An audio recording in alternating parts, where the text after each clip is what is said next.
गडोरिया, आप देख रहे हैं न्यूज़ 9। राजस्थान की राजनीति में सर्जिकल स्ट्राइक के बाद अब सियासी सर्जरी की चर्चा तेज है।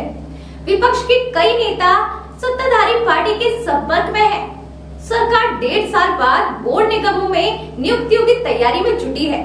महिला आईएएस की एसीआर पलटने से अफसरशाही में हलचल है, जबकि स्वास्थ्य बीमा घोटाले ने एक आईएएस दावेदार की मुश्किलें बढ़ा दी है।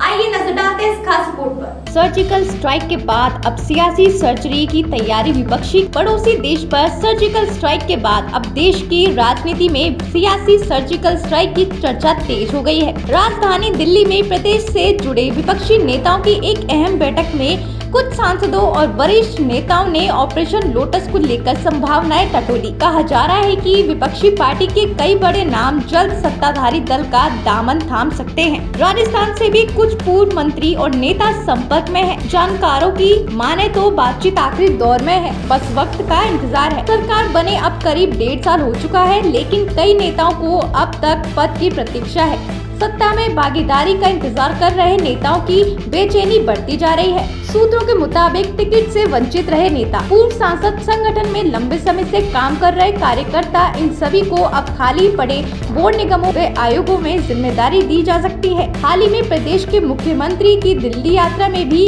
इस पर मंथन हुआ। 2 पूर्व संगठन प्रमुखों, 2 पूर्व सांसदों और टिकट काटने वाले कुछ नेताओं को जल्द ही पद मिल सकते हैं। कुछ को तो अंदर खाने संकेत भी मिल चुके हैं, लेकिन राजनीति में जब तक घोषणा न हो सब कुछ कयास ही माना जाता है। सरकार बदले हुए 1.5 साल का वक्त गुजर चुका है, लेकिन कई सरकारी दफ्तरों में अब भी पुराने राज की छाप बाकी है। पूर्वी राजस्थान के एक जिले में एक सरकारी कार्यालय में पूर्व मुख्यमंत्री की तस्वीर वाले हजारों टी-शर्ट का स्टॉक बरामद हुआ। कई जगह बैनर, पोस्टर अब भी दीवारों पर नजर आ रहे हैं। ये प्रचार सामग्री महंगाई राहत शिविरों की बताई जा रही है, जो पिछली सरकार के दौरान चली थी। अब इसको लेकर सियासत भी गर्म है। आश्चर्यजनक रूप से आपत्ति करने वाले भी विपक्षी पार्टी के ही नेता हैं। संगठन के बदलाव की आहट, मुखिया पर असर। सत्ता की राजनीति में बदलाव के संकेत पहले ही मिल जाते हैं। अब सत्ताधारी पार्टी के संगठन स्तर पर बड़े फेरबदल की सुगबुगाहट है। नई संगठनात्मक टीम की घोषणा में देरी का सीधा असर वर्तमान संगठन प्रमुख पर हो रहा है।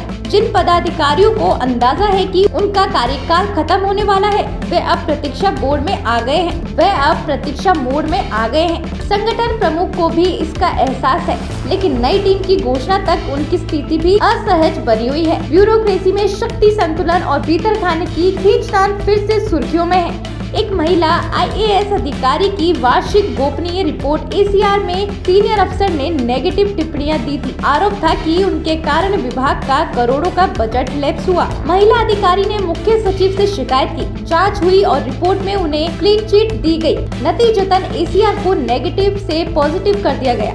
अब सीनियर अफसर की भूमिका और रिपोर्टिंग को लेकर विभागीय चर्चाएं तेज हो गई है। राज्य सरकार की कर्मचारियों के लिए स्वास्थ्य बीमा योजना में गड़बड़ियों की खबरें लगातार चर्चा में हैं। इन शक्तियों के पीछे न सिर्फ पॉलिसी लेवल की खामियां हैं, बल्कि महकमे के भीतर की राजनीति भी सामने आ रही है। जिस अफसर के जिम्मे ये योजना थी, वे आईएएस बनने की दौड़ में शामिल हैं। अब माना जा रहा है कि इन गड़बड़ियों की वजह से उनकी आईएएस पद की संभावनाओं पर असर पड़ सकता है। चर्चा इस कदर गंभीर है कि अब सबकी नजर उस लिस्ट पर है, जिसमें अन्य सेवाओं से आईएएस बनने वाले अधिकारियों के नाम सामने आने हैं। फिलहाल इस रिपोर्ट में इतना ही। तब तक के लिए हमारे साथ बने रहें और देखते रहिए न्यूज़ 9।